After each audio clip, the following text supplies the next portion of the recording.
Valve has always been an innovator when it comes to gaming. Half-Life changed the very core of FPS games from simple arenas filled with cardboard cutout enemies that stand around and shoot back, to a living, breathing world filled with actual people in it who respond to the game's events and story much like anyone else. Enemies no longer stand out in the open waiting for a bullet. They seek cover, talk to their squad mates, form flanks, and retreat if injured. And it was all done without breaking the immersion of the player, never ripping them out from the eyes of Gordon Freeman. It set the standard for shooters like how Super Mario 64 set the standard for 3D platformers, for years to come. And then Half-Life 2 comes out in 2004 and says, "Fuck all that, we're just getting started." Ragdolls, unscripted NPC relations, reactions, drive mechanics, graphical overhaul that for the time was the best seen, intricate dynamic action set pieces that weren't glorified scripts and codes, environmental details, HDR lighting, bump map texturing, even more intricately detailed and immersive AI, and the most influential of all... No, fuck off. Prop physics. Gabe Newell, sitting in his office, smoking Cuban cigars, wrote the goddamn Old and New Testament for games. Says to himself, "Hey yo, let's make game heaven." 2005, Steam goes ahead and allows third-party games onto it. It's fucking Steam, we all use it. I don't need to sing the praise of Steam. Half-Life episodes 1 and 2 released in the following years, continuing the overarching story and world building of the Half-Life series, hitting everyone with the world's biggest cliffhanger and creating one of the most unfunny jokes of all time. Alongside episode 2 though comes the Orange Box, bundled inside with Portal and Team Fortress 2. The world collectively gasps in astonishment. Crowds faint at the sheer golden aura at one of the best combinations of all time. It's the Renaissance for Valve. Portal creates a unique atmosphere and drives it home with stellar character performances. You should kill yourself, now. With GLaDOS watching over Chell complete puzzles and solving tests, all with the use of the Portal gun. A game that only has one other like it, its sequel. Team Fortress 2, with its extremely striking visual style and intricately designed cast of classes, ensures each one of them fills a specific role in the team while still being able to be easily readable from a distance. Combined with a stellar soundtrack, charming personalities, and high-octane casual fun. Next year, Left 4 Dead gets released and definitively creates one of the best horde shooters of all time. Once again, the soundtrack and visual design lessons learned from TF2 carry over here with the Special Infected. Each map has its own unique look and design with enough variety in items, infected spawns, and random events that make each playthrough of it unique. 2012, Counter-Strike Global Offense releases and polishes up the slow-paced tactical positioning that Counter-Strike Source and 1.6 had with updated graphics, competitive matchmaking, better physics in regards to nades, smokes, and molotovs, and an overall better game feel. 2013, a full decade and a year from now, more or less, Dota 2 is released. A couple hundred unique characters, each with varied depth and distinctive abilities in a MOBA setting that accommodates professionals and newbies alike, leading to essentially infinite replayability.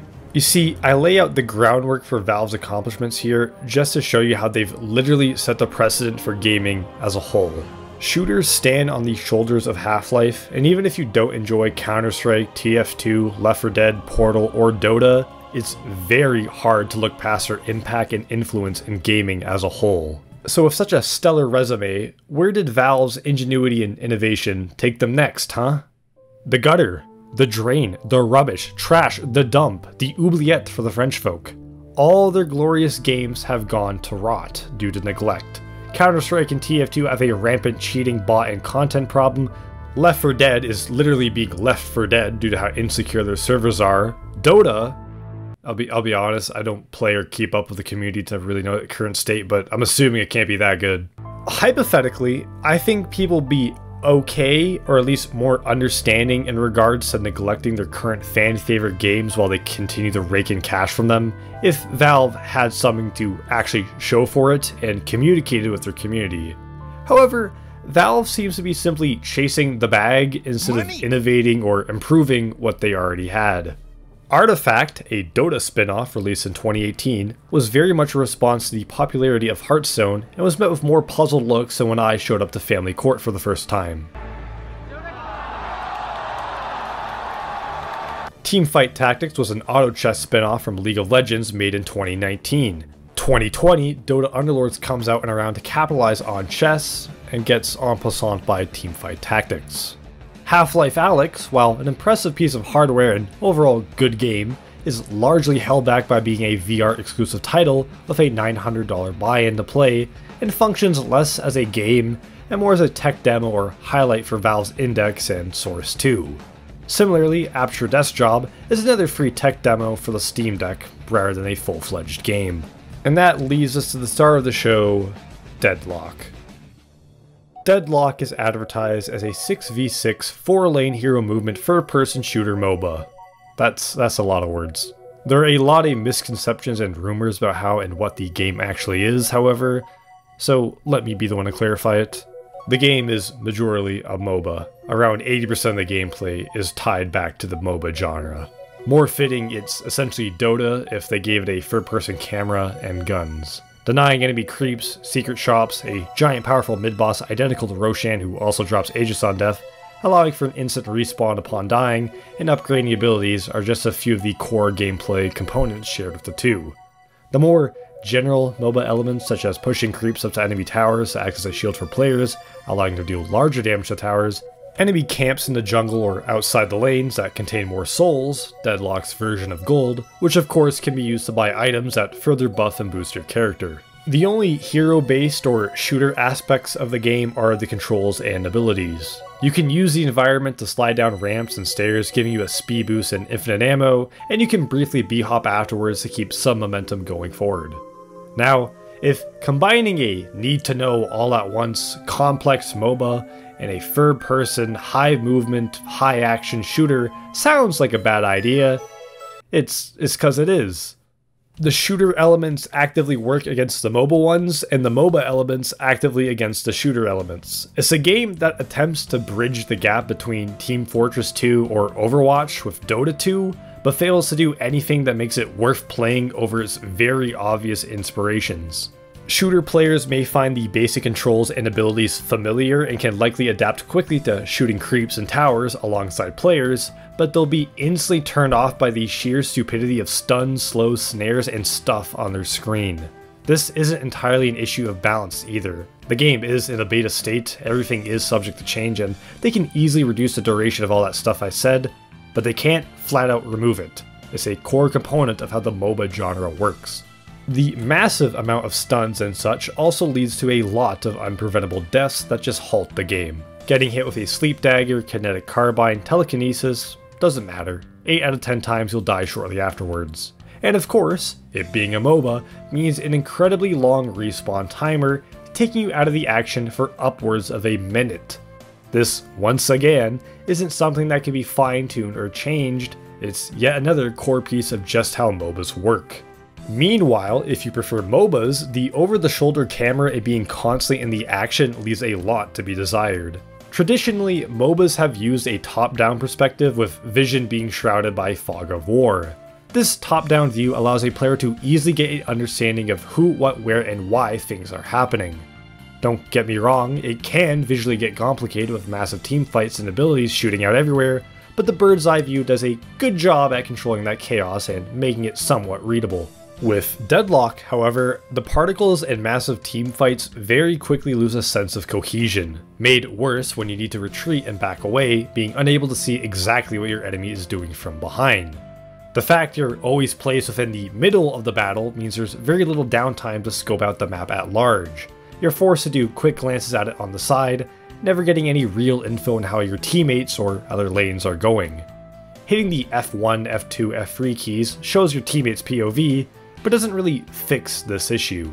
You can't view a lane if no one is in it, and you're watching your teammates means you aren't watching or doing anything yourself. In League or Dota, moving around the map or auto-attacking minions gives you some downtime to not only get information about the entire map, but understand it as well, all without interrupting whatever you're currently doing. Paying attention to the map and the larger course of the game is a lot more manageable and impactful compared to that of Deadlock. The fog is coming.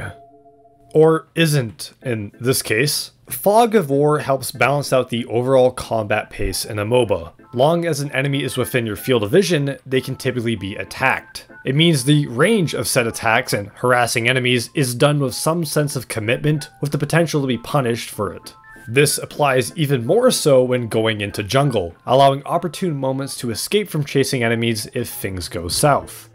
Deadlock, obviously, doesn't have Fog of War. It just has lines of sight. And unfortunately, since the map is laid out like a MOBA, these sight lines are massive.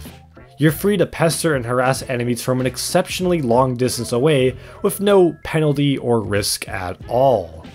Sure, the damage on some characters' body shots is pitiful, just denying any health regen, but line up a couple headshots and you'll have dealt a good solid chunk of their health. From complete safety, with no risk at all. The issue goes further though, because now the enemy wants to back up and get out to regen health. So they have two options to get away from you. A, retreat while staying in lane, getting consistently shot at and potentially dying if your aim is good enough, or B, going into jungle. The jungle in Deadlock has its own myriad of mistakes and issues. For starters, a large portion of it is in incredibly small, cramped, enclosed areas that actively work against the camera if a fight takes place here. The other big issue ties back into line of sight yet again.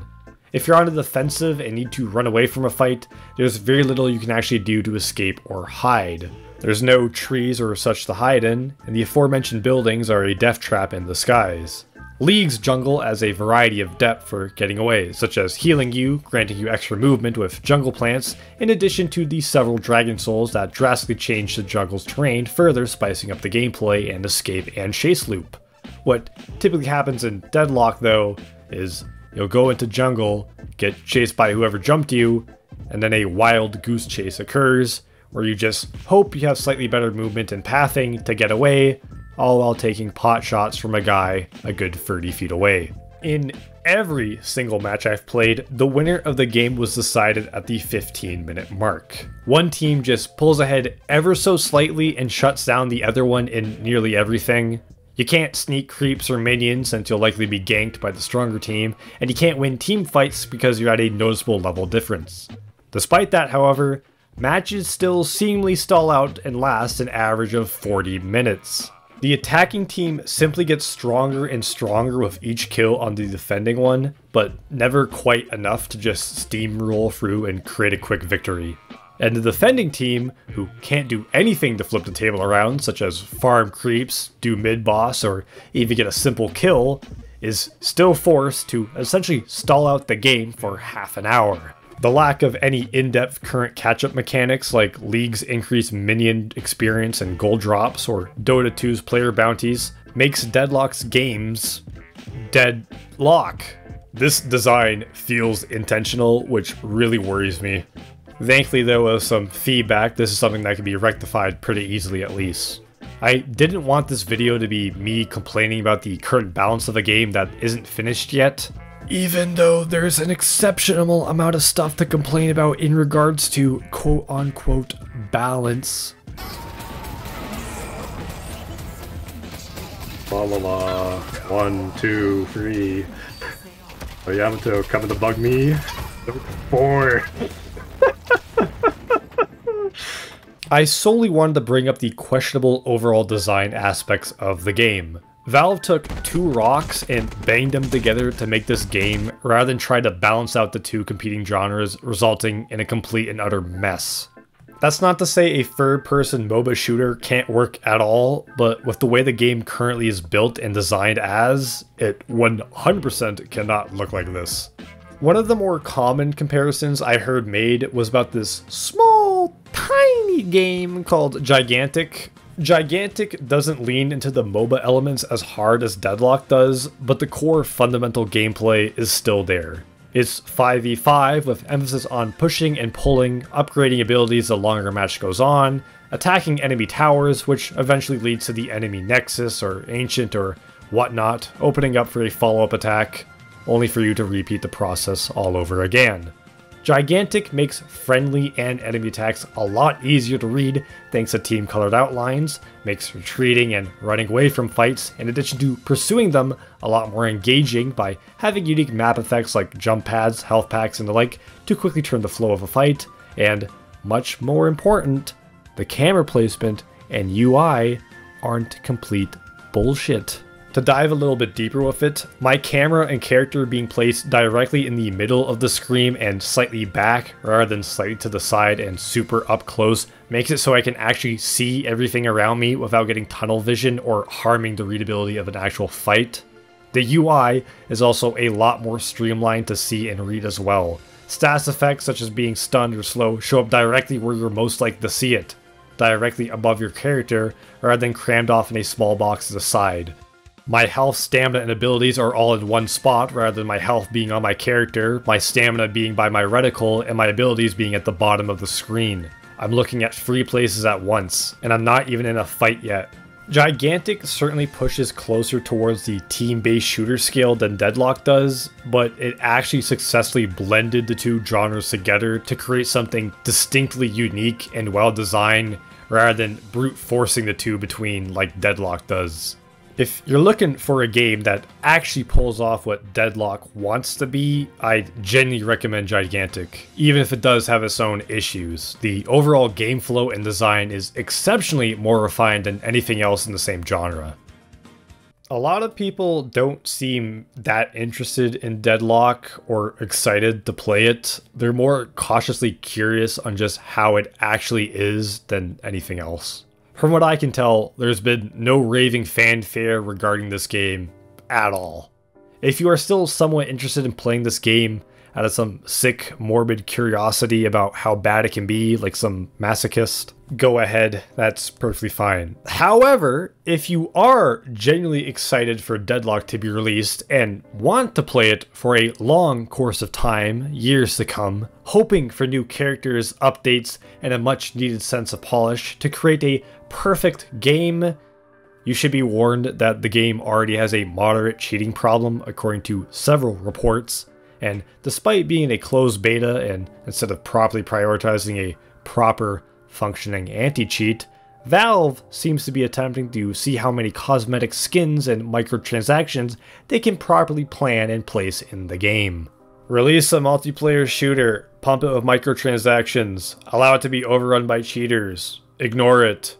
Don't even have a released multiplayer game yet. Plan to pump it with microtransactions. It already has a slight cheating problem. I wonder what the next step will be. I can tell you that a large portion of the player base will be turned off by this game the moment it comes out officially. And the solution to what the game currently faces isn't some easy tweaking of numbers. It needs to go entirely back to the drawing board and be refleshed out. For a 9th time now. As for those that do manage to stick with it though, with the way Valve manages their IPs and fails to communicate anything or solve any pressing issues under the guise of it not being worth their time despite being the bare minimum sense of responsibility and requirement needed to it, Deadlock will be dead on arrival.